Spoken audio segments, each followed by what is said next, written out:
Kamala Harris moves the Democratic ticket left on guns, plus the gun control groups Outraise gun rights advocates in June. All this and more on the news update. No, the devil's got no hold on me. All right, ladies and gentlemen, welcome back to the news update brought to you by TheReload.com. I'm contributing writer Jake Fogleman, joined as always by Reload founder Stephen Gutowski. This week's episode brought to you by The Dispatch, but more on that at the end of the show. And another note for the listeners, TheReload.com, of course, is where you can head on over today and sign up for our free newsletter. It goes out every week and it'll keep you up to date on all things happening in the world of guns, politics, and policy. The first thing we want to talk about this week, obviously, the big news that everyone's talking about is the massive switch up in terms of the presidential election, because President Joe Biden has officially stepped down from running for re-election. And essentially a coronation has happened, and Vice President Kamala Harris is the new presumptive nominee for the Democratic ticket. And for our purposes, of course, we focus on guns. Our beat is not just political horse races. And it actually does have some implications potentially for gun politics as we head into the election. Yeah, absolutely. Actually, we're going to do an entire episode on this, on some of the analysis of what this all means for the race and for gun policy, combined with what we talked about last week, which was, Republicans kind of stepping away from the issue, Trump not mentioning it in his acceptance speech to the RNC, dropping it from its most of the gun policy promises, at least from the platform and stuff like that. And we're going to have Charles Cook from National Review on to do that. So we won't get too deep into the analysis side of this, but what we can tell you certainly is that it moves the ticket to the left on the issue. Undeniably, because Kamala Harris, at least in 2020, and even before then, when she was Attorney General for California or a senator from California, she was to the left of Joe Biden on the issue. Maybe not far to the left, because Joe Biden is already fairly far to the left on the issue to begin with. He's a moderate, or at least ran as a moderate on a lot of different topics, but on guns, he was that was one of his most aggressive positions throughout his presidency and during his 2020 campaign. However, there were distinctions, and probably the biggest one was on assault weapons bans. They both wanted to ban assault weapons, so-called assault weapons, things like AR-15s, AK-47s, and lots of other guns are generally captured under those definitions, but they both wanted a buyback as well. But Joe Biden ended up in a position where he was advocating for registration of the current cache of civilian-owned, AR-15s and other firearms. Whereas Kamala Harris was one of the candidates who supported a mandatory buyback. Biden wanted a voluntary buyback or registration under the National Firearms Act. Harris wanted a mandatory buyback in line with what Congressman Eric Swalwell was arguing for at the time.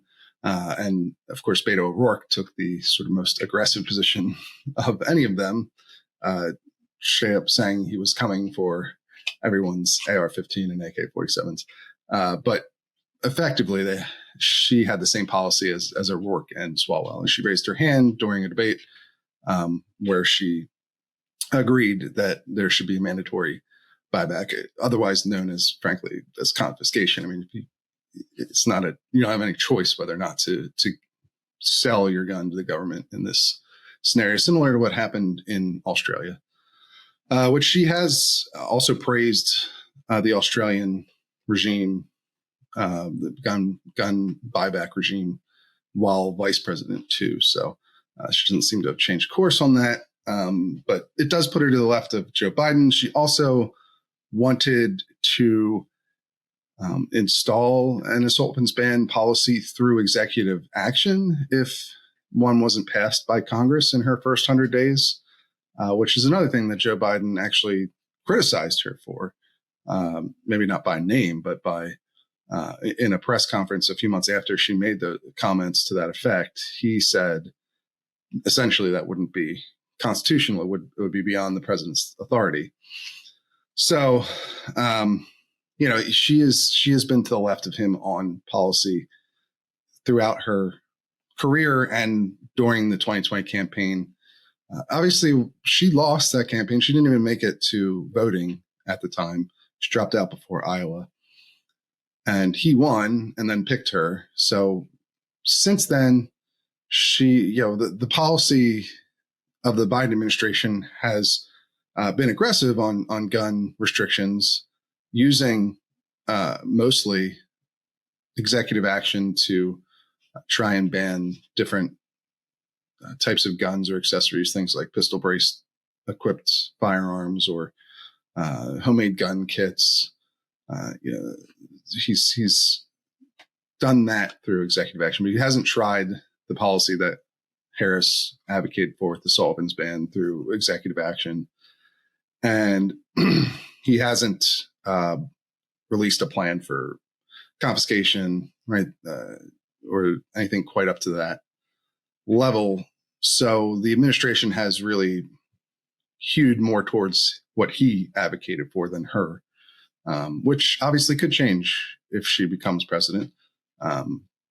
And we'll see what she does with the campaign as well, because right now she's kept guns as a significant portion of the promises she's making in her early speeches, but they primarily echoed what Biden was already doing on the issue.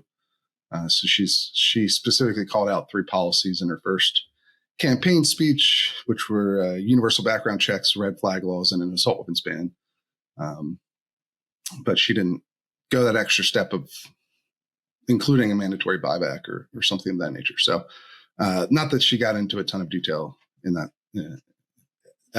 on those points anyway, but that's where things stand right now.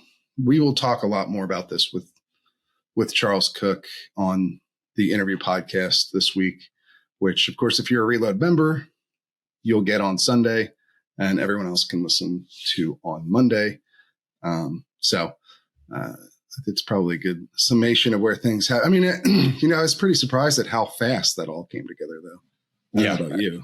I think a lot of people were, because especially once she started, Biden made his announcement on Twitter, which was already odd, no press conference or anything. And then he didn't say anything about a successor or anything, or any sort of plan for replacing him at the top of the ticket. And then he put out a separate statement about 20 minutes later saying he endorsed Kamala. And then she started working the phones. And I think what was really savvy is her team, as the media frenzy was going on about that, her team leaked a potential VP shortlist. And all of a sudden the conversation went to that. And at that point, it was almost, she had it in the bag, because everyone was just already talking about her like she was the presumptive nominee. And then just like that. She got so many important endorsements just straight out of it. I mean, Biden himself endorsing her is obviously a huge boon to her being the favorite to become the nominee at that point anyway, and transferring his already in motion campaign to her control. Is going to give you a huge leg up over any potential challengers. But it was a little bit surprising to see nobody even tried. Right. Sorry, I'm drinking some water here. That's, she just was able to consolidate support behind her real fast, even though there's plenty of questions about her viability as a candidate. Like I mentioned, she didn't even get to the voting stage of the last primary before she dropped out. So there may well be a better candidate, but I think Democrats, perhaps after like 3 weeks of infighting of the most severe degree, maybe they were just tired and they were like, we're just going to go with Harris. It'd be really hard to knock her out of that spot anyway. And it would cause several more weeks likely of internal fighting, and maybe you end up with a better candidate. This is kind of the dynamic that was at play with Biden not being challenged in the primary. It'd take a lot to knock him out. Maybe you end up with a better candidate, maybe not. And so they kind of just coasted into the situation they got themselves into. And they're sort of taking the path of least resistance out of it now too. I don't know. We'll see if that works out or not. She's, right now, there's so much enthusiasm on the Democratic side just because they're through that 3 weeks of like a funeral procession for their 2024 campaign. And once that wears off a bit, just like last week with Republicans and the RNC and post assassination attempt, there's a lot of unity in the Republican Party and euphoria, and the polls were surging and Biden was looking bad, and they thought they'd already won more or less. And now, the temperament has flipped basically. But especially in 2024 here, it sure seems like these states don't last very long. Yeah. And we might have some other crazy news that breaks next week that gets us a whole new playing field. It does feel like news moves faster than ever. Politics moves faster than ever. So we'll see how it shakes out in the end. Speaking of the VP list, though, you actually looked at where a lot of the top 4 guys who've been bantered about where they are on gun policy. And, at this point, and maybe not surprisingly, it sure seems like the Democratic Party, there isn't very much variation on where they stand on gun policy. Because, the 4 guys you profiled are all, I think, basically the more moderate Democratic governors or senators out there. And there isn't a lot of difference between each of them on gun policy, except for maybe one. But I'll let you go through the list just real briefly and give us an idea of where they're at. Yeah. So as you pointed out, these are sort of the consensus top 4, but there are still names being bandied about that aren't on this list. But this is the most consistent group of top candidates that I've seen in most mainstream reporting. And that's Governor Josh Shapiro in Pennsylvania, Senator Mark Kelly of Arizona, Governor Roy Cooper of North Carolina, and then Governor Andy Beshear of Kentucky. So to your point, these are all folks that are considered to be moderates. They're in purple states, or most of them representing states that would be advantageous for the Democratic Party to have someone from, so they can help pick them up. They're important swing states that everyone battles over. But despite them being perceived moderates, and maybe the idea is that they break from the mainstream Democratic thinking on certain issues, on guns, not really. At least for Cooper, Cooper, Shapiro, and Kelly in Arizona have all. Yeah, Beshear is the one who breaks. Yeah, he's the only. Those 3 have all voiced support for universal background checks, red flag laws, and assault weapons bans, which are the same 3 things that Kamala Harris rattled off in her first couple of campaign speeches. Right. Beshear is the one. A little bit less. Sure. A little less forceful, aggressive in support for those things, but they've all expressed support at some point or another. And in fact, Mark Kelly, he co-founded Giffords, which is one of the largest gun control groups in the country. Co-founded Giffords, co-sponsored the Go Safe Act, which didn't go anywhere, but it's a ban. It's a bill to ban assault weapons. Essentially, it's not called an assault weapon ban, but that's what it's aimed at. So clearly, he supports this stuff. Beshear is the interesting one because he, representing Kentucky, which is a far more red state than any of the other 3, has actually vocally opposed assault weapon bans. So that's pretty unique in today's Democratic Party. There's not a whole lot of Democrats left in office currently that oppose assault weapon bans. That's sort of become party orthodoxy. And it's interesting though, with him, I don't know that you would call him a pro-gun Democrat. Like he's not somebody who is like getting an NRA endorsement or some of these classic blue dog Democrats from 10 or 15 years ago who were really much closer to where most Republicans are at on gun policy. Right.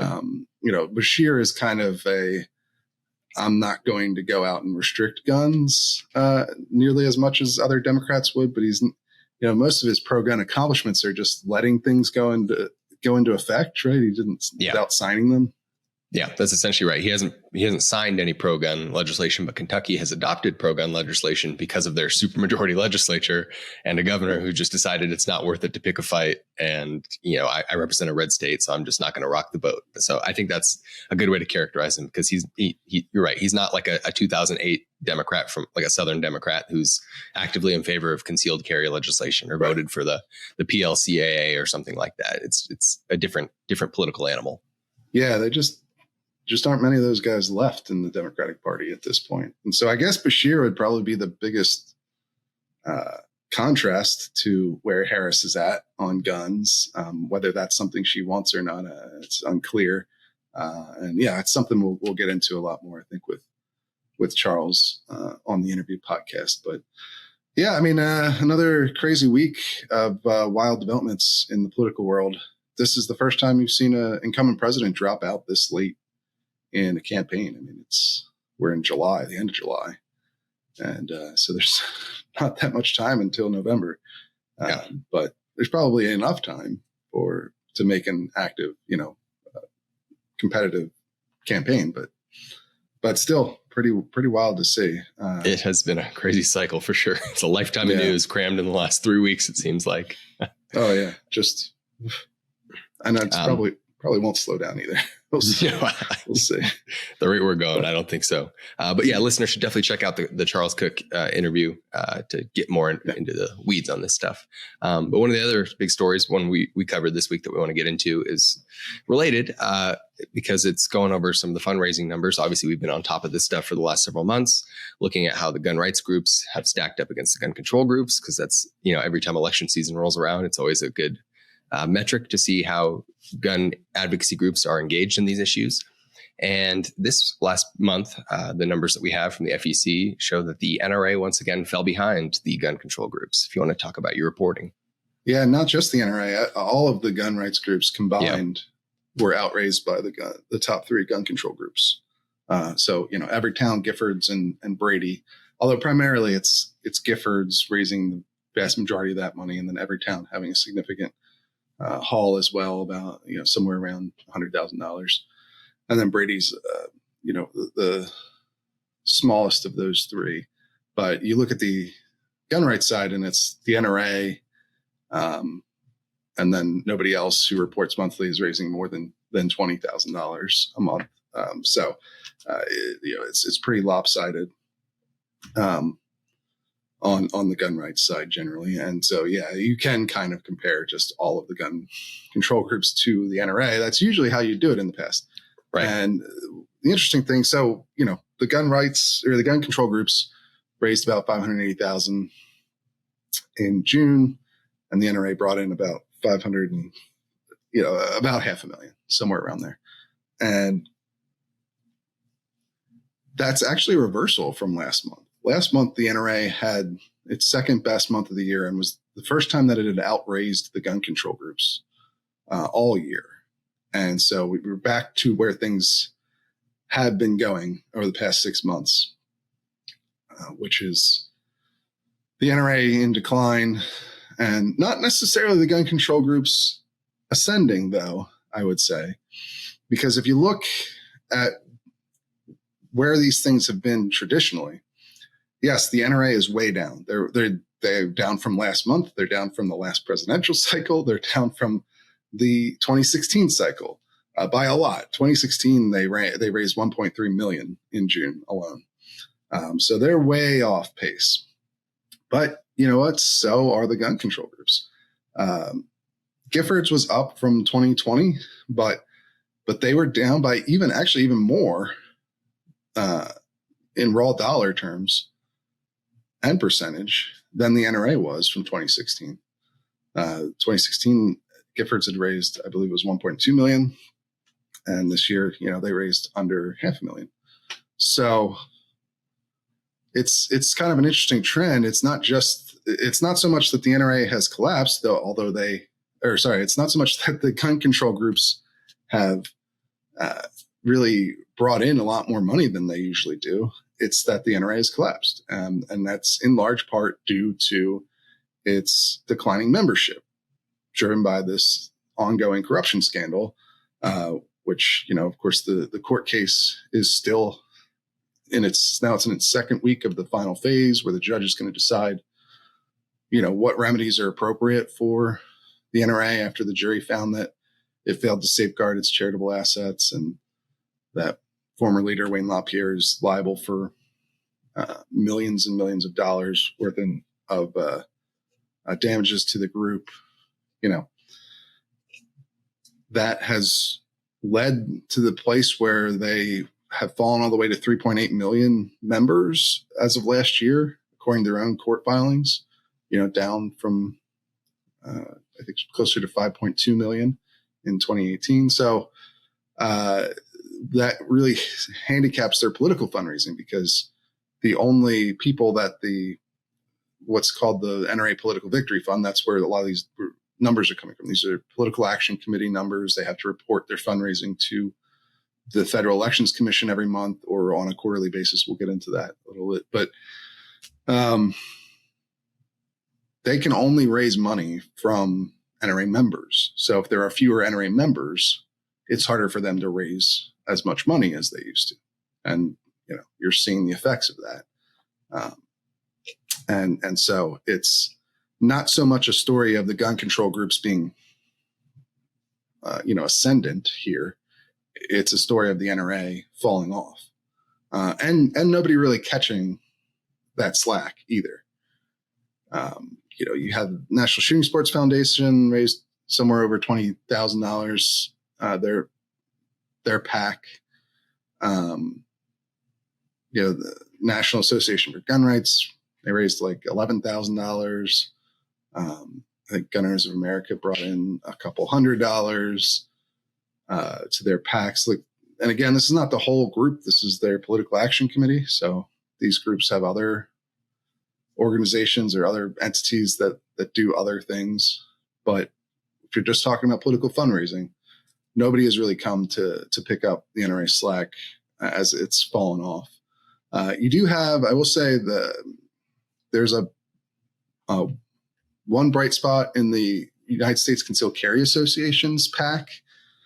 They don't report monthly, so it's a little bit harder to really suss out the breakdown of what they raised in June. But they reported their quarterly results, where they raised over $300,000 in the quarter. So that's, somewhere around $100,000 a month, which, is certainly better than the other groups. And of course, people remember, we talked about the RNC, the group that had the pro-gun meeting where the Trump campaign official Chris LaCivita was there and making promises about appointing pro-gun judges. That was USCCA. It wasn't the NRA. So, that group has seemed to have made some progress here in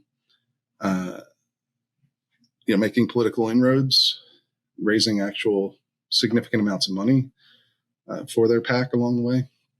But, still, even with the NRA's decline, it's still by far the biggest. It's still raised the most of any single gun group on either side. But yeah, so I think the main story is the NRA has fallen off and hasn't been replaced by the other gun rights groups in the political fundraising sphere. And I think that probably adds to why we weren't seeing, as you mentioned earlier, much emphasis put on gun, or any emphasis at all put on gun rights by the RNC in its platform or during the convention or in Trump's acceptance speech. It's also interesting. There's a continued spending gap as well. So not only are they not raising as much, but they're not spending as much, which obviously matters as we're getting closer to the election, because typically you see things like mailers or TV ads or digital ads trying to boost certain candidates or even the presidential candidates and trying to tie the issue to the candidates. And that's typically been one of the things the NRA has done well in past elections, is to try to emphasize which candidates for its members, which candidates are going to defend your rights and whatnot. And to see that they're also losing the spending battle doesn't portend well for gun rights in the upcoming election as well. Not only is it not being talked about, but it's not being advertised in the form of political election spending. Yeah, they're really not spending yet. I don't know why. What? And one of the things you'll notice is that in 2020 they created a super PAC as well. So there you have your political action committees and you have your super PACs, which there's different rules for each. The super PAC is something where you can raise a lot more money, and as long as you don't coordinate with campaigns, you can spend it to boost candidates. You just can't directly talk to those campaigns that you're supporting. They're called independent expenditures. And the NRA used that significantly in 2020. And it hasn't activated that yet. They had started putting in in 2020, they put about $800,000 of what they'd raised into that super PAC. And this June, they've only put like $400 in there. So they really seem to be holding off a bit. They spent less money than they brought in June. Maybe they're waiting and hoping they can have a better impact with the more limited funds that they have later on in the campaign. That makes sense, right? Although I think to get the prime, ad spots, you have to book those several months out in advance. So presumably they're going to start doing that soon. They still have a lot of cash on hand. They can still be a significant force in the election, not anywhere near what they were in 2016 or even 2020, but it's still going to be tens of millions that they'll be able to put into these races. So while, again, I think the story is decline, it's not a total drop off, and they're not, relevant anymore at all, right? They're still the largest of any of these groups, but yeah, just not as large as they were. But speaking of which, we actually heard from the new CEO of the NRA recently, right? Yeah, that's right. So listeners can check out the newsletter. We have it linked there. But Doug Hamlin, the new EVP, published a piece in the one of the NRA's magazines. I think it was America's First Freedom, where he basically, his message is, the piece is entitled, "It's time, NRA members, it's time to come home." And it's sort of trying to court NRA members to go out and speak to people that care about gun rights and invite them to come back to the NRA. He mentions, he has a line in there where he talks about, the sins of the former leadership. I'm paraphrasing a bit here, but he's talking about the sins of the former leadership where they wasted money. That's all in the past. We've got these great new accounting practices. Essentially, yeah, you guys have heard the stories. There was some bad things that happened, but everything's fixed now, so don't worry about it. It's time for gun rights people to come home to the NRA. So not a totally wholly new message that we've heard from anyone associated with the NRA, but it's interesting every time the new EVP talks, and the fact that he has kind of stuck his head up a few more times than perhaps Wayne LaPierre did at the end of his tenure. I think that's interesting a little bit, but they're singing a similar tune, I think. Right. I mean, that's kind of been his message since he was elected to some degree. Unfortunately, I just don't think it's that different from what like the Brewer firm has been saying for 5 years, right? Regardless of who was running the NRA, that was always their line, that there were some problems, but they were the fault of people who aren't at the NRA anymore, and everything is fixed now. And doesn't seem like people are believing that quite yet, at least. That's one of the things the fundraising totals from the PAC can tell you, because again, the PAC can only raise money from NRA members. And you would assume if there was a significant increase in NRA membership, there may be an increase in PAC fundraising, especially as we draw closer to the election. But we haven't seen that. And so that's one indication that, and look, Doug Hamlin, I'd love to have him on the show. I've invited him to come on the show. He was on Cam Edwards' show a little while back. We talked to Cam about that on a previous episode of the podcast. There are some signs, if you're a reformer or you want to see significant change at the NRA through internal means, that Doug Hamlin wants that as well. But yeah, I mean, I think people are understandably waiting for concrete signs of change, not just, op-eds in America's First Freedom or what have you. But honestly, I think his hands are kind of tied to some degree at this point, waiting for what the outcome of this trial is going to be, because we don't know where things are going to end up from there. And I think that's the most significant thing. We certainly haven't seen evidence of a resurgence in NRA membership. They haven't said there's been one. They could say that if they wanted to. If anything, their message in court is that they're doing very poorly Right. And pieces like this tell me that there hasn't been a resurgence either. This to me seems Perhaps.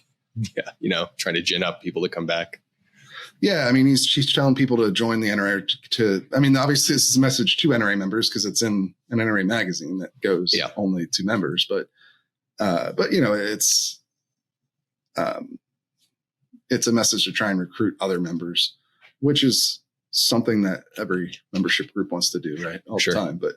But we'll see. We'll see what comes of it. If once we get signs that there's a change in direction of membership, that was something we talked about when they rebounded in May, when their May fundraising looked better, that it might have had something to do with those reform candidates being elected at the leadership election, but that hasn't sustained.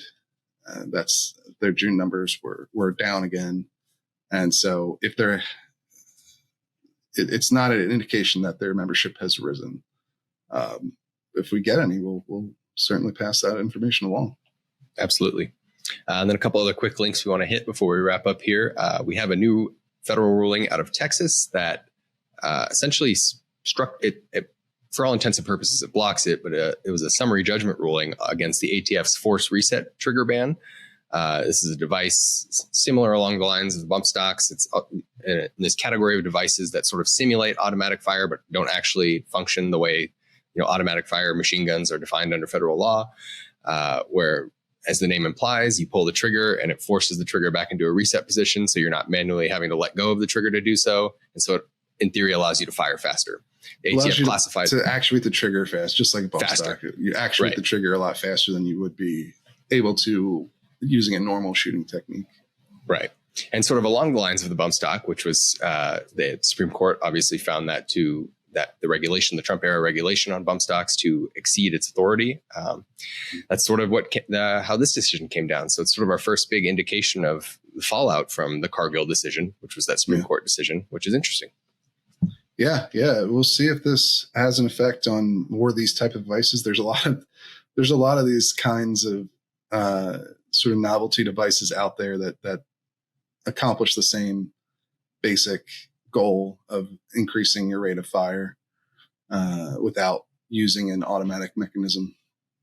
So, and then I would imagine the bigger ticket items that you would want to see how Cargill affects are all these rules that the ATF has put in place under the Biden administration, right? That's where we're going to be even more into, and those affect so many more people. The pistol brace ban affects potentially millions of Americans, whereas force reset triggers or bump stocks are fairly niche.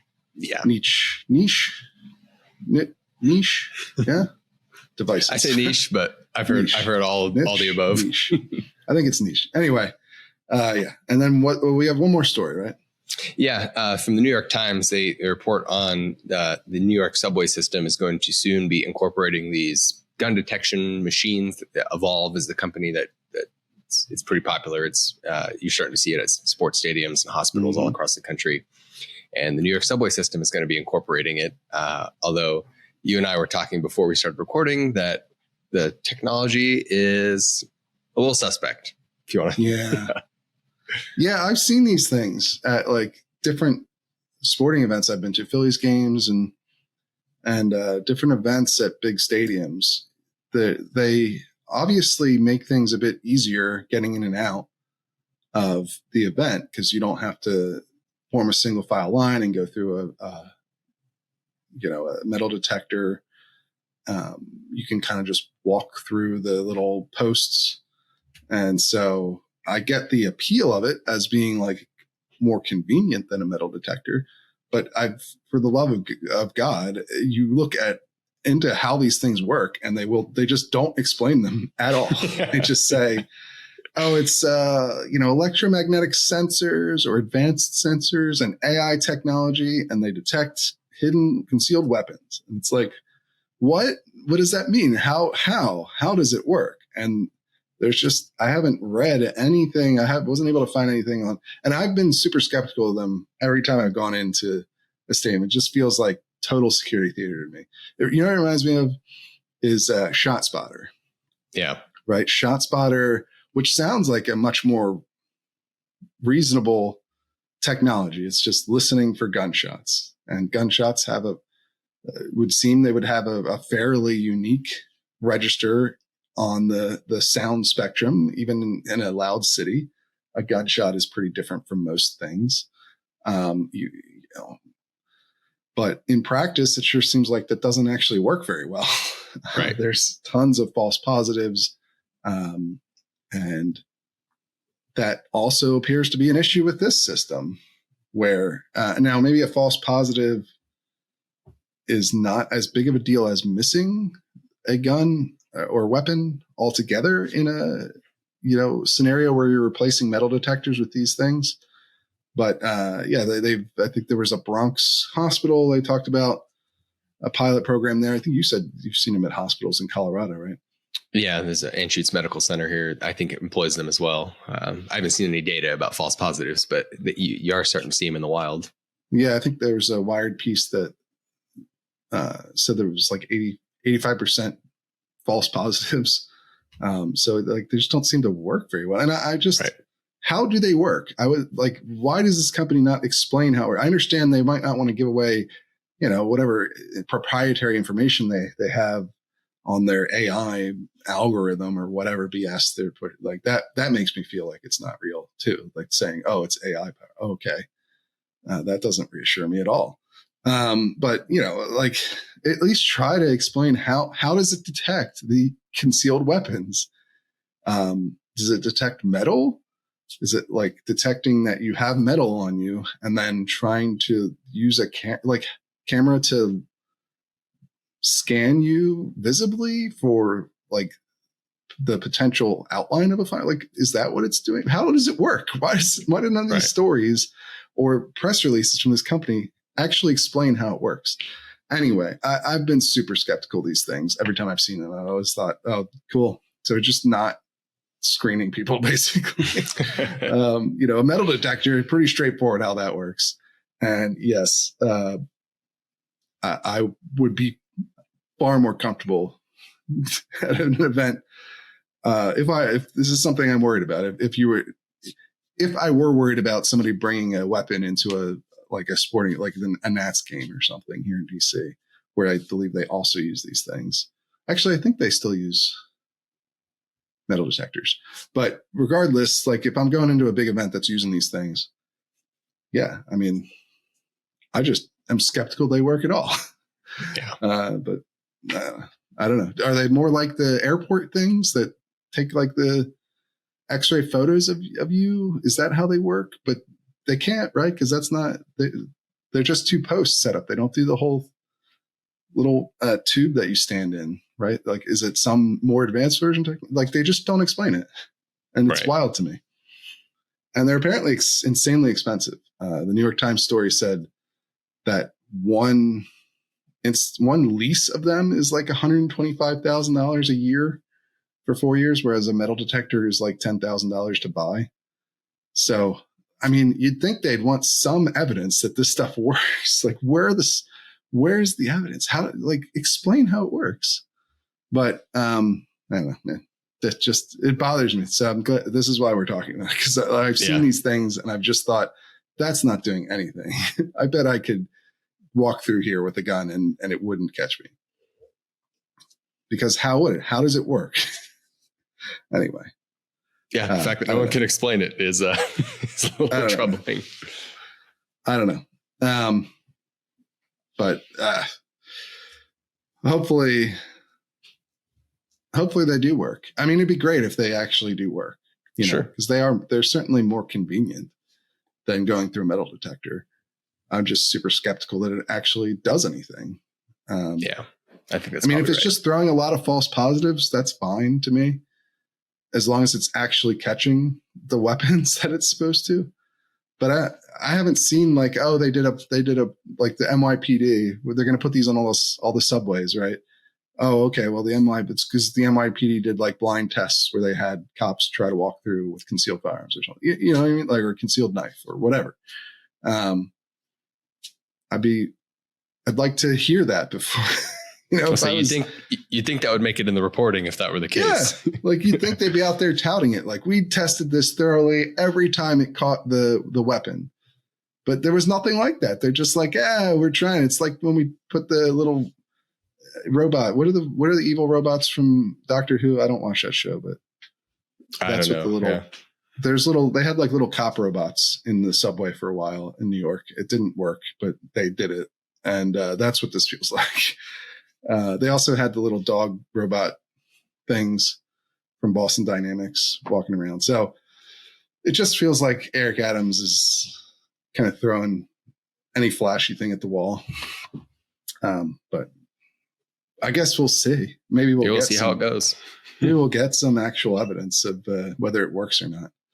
But I'm highly skeptical, and I've been highly skeptical since I saw these things first going around out there. Yeah. Anyway, I hope they work because, it's better than, it's more convenient. I don't like when companies don't explain things, especially when it's a security related thing. Like, right. How do you detect the weapon? Just saying we have sensors and AI, that's not an answer. So especially now that I'm done my 20-minute rant on this, do you have anything fun coming up this weekend? Probably working. I guess there's something fun. I just picked up Professor David Yamani's book that he published last month. Been looking forward to finally getting a chance to dig into this. I enjoyed David Yamani's work, and he's written for us at the Reload a couple times. He's been on the podcast in the past early on. So I'm interested to have read him his on book for that book. I did his class recently as well.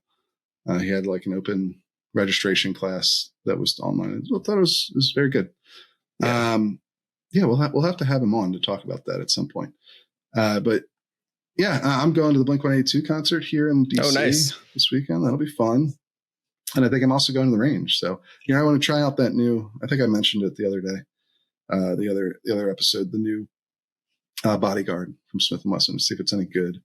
I'm really trying to, it wouldn't be a gun that I'm interested in because it's only 380 and I'd rather carry a 9, but that it is something that I'm trying to keep the hype levels down.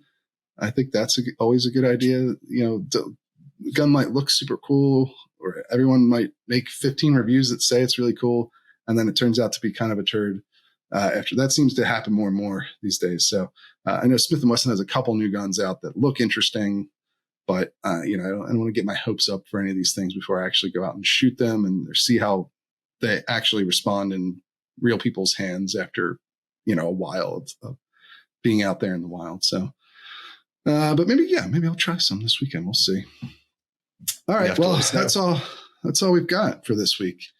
Watch out for the interview podcast we've got coming out on Sunday for members and Monday for everybody else. If you don't have a membership, you should, go and buy one. Over at the Reload helps us do this. This is how we get all of our revenue, essentially. This is Reload. I 100% own all of it. It's not backed by any major corporation or anything like that. And we get our funding from you guys, the members. And that's how we're able to do this work. But we also have a promo swap from the Dispatch, which helps us grow as well. They're not paying us, but we're doing a promo swap. So I'm going to tell you guys a little bit about that, and it'll be easy because I, as you'll be able to see, really like the Dispatch. Okay, it is time once again to talk about the Dispatch. We're doing a promo swap. We've been doing it for a little while now, and it's a pretty easy thing for me to get behind because I've been a paying subscriber at the Dispatch really since it launched. And I think it's one of the best publications out there, especially in your center right media, your conservative media, in large part because they focus, like we do here at the Reload, on hard news reporting first. That's what they were founded to do. That's where they put a lot of their energies. I read the Morning Dispatch every single day to keep up to date with what's going on in the country, in politics, and in news from a national perspective. And I would highly recommend it to anybody who's listening. There's a free trial if you follow the link in our bio here or down below in the description over at the Reload's website or in the newsletter. You'll find the link to that free trial so you can, not just take my word for it, but go and try out a subscription over there. You'll get access to all kinds of great original hard news reporting. That's their sort of bread and butter, I would say, especially stuff that, it's great to read the Morning Dispatch because it gives you a little bit of a different approach, a little bit of a different take on these stories that they're finding and that they're reporting, and they're gathering information and bringing it to you. And it just has a different editorial take as well. It's more for the politically homeless, for people like, I think there was 53% in the most recent Pew poll that wanted a different option than what they have in the current presidential election. So if you feel that way, I think you probably find yourself right at home over at the Dispatch. Of course, they have a big name and analysts and opinion writers there as well who come from a center-right perspective, people you've heard of before, I'm sure. Jonah Goldberg, Steve Hayes, Kevin Williamson, all upon it if you've been deeply immersed in online media for the last 15 years like I have. One of the best writers out there. And, it continues on down the line. They've got a really great lineup of writers over there. Chris Steyerwalt's another really good one. It's just a fantastic publication. And this is actually getting long. I don't think I'm supposed to go on for this long, but it's easy to do that when I'm talking about the Dispatch, because I have a lot of respect for what they've done. Another independent publication, startup. They've really had a great success, and I think they're the model for our industry, and also a place where you're going to find value if you go over and check them out. So, click the link, get your free trial, try them out for yourself. You don't have to take my word for it. But yeah, the Dispatch, head over and check them out.